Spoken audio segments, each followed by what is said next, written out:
Hello everyone, this is Matt with Cartel Bow Fishing Store, and this is just going to be a short demonstration video on how to remove the parts and install your very own anti-reverse bushing. So first step obviously is to get our cap and our back off. I did those ahead of time. Second step, we're going to spin off the front cap here. These can be quite actually hard to do. Ooh, they had some anti-seize or something, or some anti-seize on there would help prevent that, but she can get down there pretty tight. Okay, next step we want to do is take off the handle.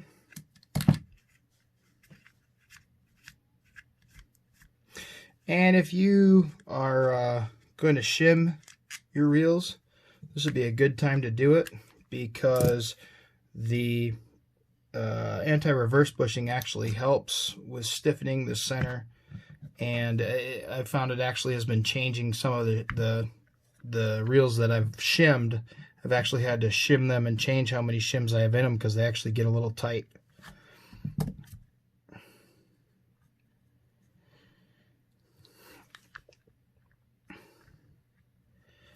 So we're going to get a hold of this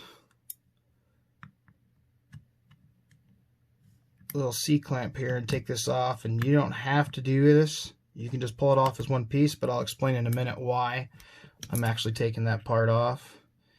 And I pull my spring and I feed this all the way through.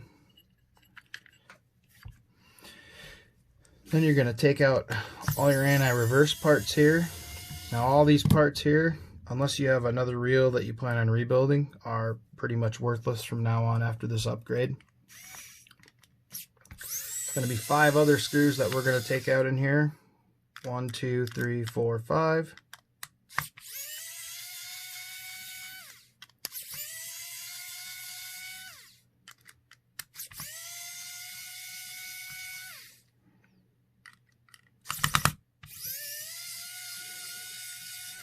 Okay, and that should allow your whole main gear assembly to come out. Your pinion gear down here, a little dirty and greasy, but still works just fine. And then you're going to have your gear that's down in here. I find they have a tendency to be stuck in there pretty good, but without too much pressure and hurting anything, you can get those out as well. You can see obviously there's a lot of grease and nasties down in there. So we can stick that in, and this should be able to go in just like that. A little application of pressure with your thumb.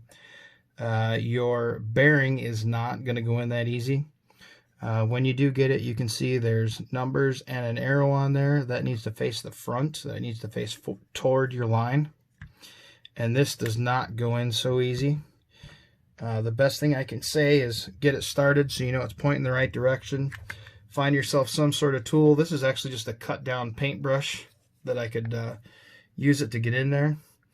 And you literally just have to get a tool and just whack it in. And you can see it goes right down in there. Okay, so we can put our bearing back in. Now, this is why I'll explain why I took everything apart on this. What I've been doing with these, and I found out that's been working really well, is I've actually been sticking this end in a drill. As you can see, I already did on this one. And I just used some steel wool to clean this up right here. And what I find it's doing is, not only is it cleaning it up, it's just reducing that diameter by just a fraction. And it's actually really been helping with, one, putting the reel together, but just how smooth the reel tends to work after that's all done. So you can put your pin in, put our cap back on. This is just trying to help it all stay together as we work. Okay, our next piece, the pinion gear, can go on, and then you'll have your spring on. And then that C-clip you pulled off, this is generally about one of the biggest pains to get on. This one isn't too bad, actually. All right, then we go back to our main gear. We pulled this out a little earlier. One of the big problems that we run into, that we're actually doing this for,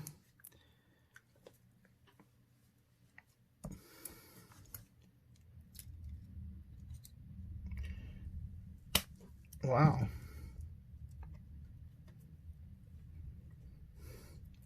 Well, this one's going to get a, looks like it might get an all new main gear anyway. One of the big problems that we've been running into this for is, we're doing this for, is this is supposed to sit in like that, and that's how it works. Sorry. It's supposed to sit in there like this, and this is how it works, and you know, it rocks on those keys, and then it's supposed to cock back in. Well, the problem is it wiggles and it kicks out and it pushes this plate and this spring out, and that is actually when your anti-reverse has a tendency to go out, and then once that bends and the spring is out, it's worthless. So we can take out that plate and that little spring there off your main gear, and really that's all there is to it. Everything else is just putting it all back together.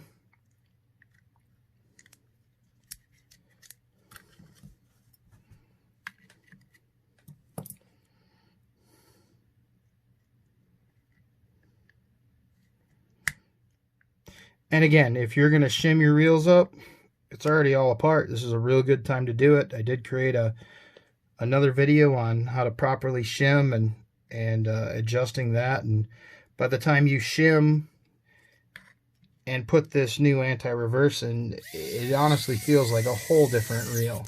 It really does.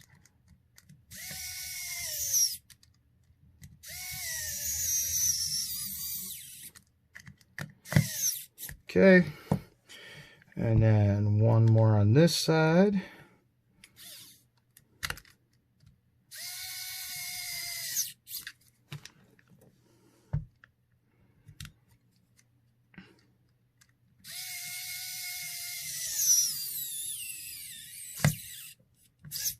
And I firmly believe in that that main gear. When I pull it out and run it in the drill and kind of smooth it out, I think that makes a huge difference when you actually get into using these. That's it. So the parts we're missing now are all going here, and then all going off the side of your main gear. Put our handle back in, put our handle screw back on.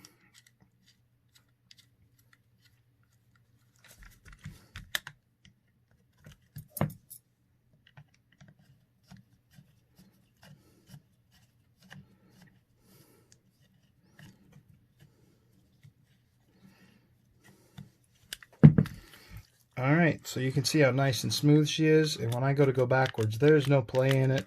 It just stops. It's a really, really good quality upgrade. This works for the levers and the buttons, and it works great. So good luck. I hope you guys don't have any issues with it, and I hope it all goes well. If you have questions, please don't hesitate to contact me. Have a good night.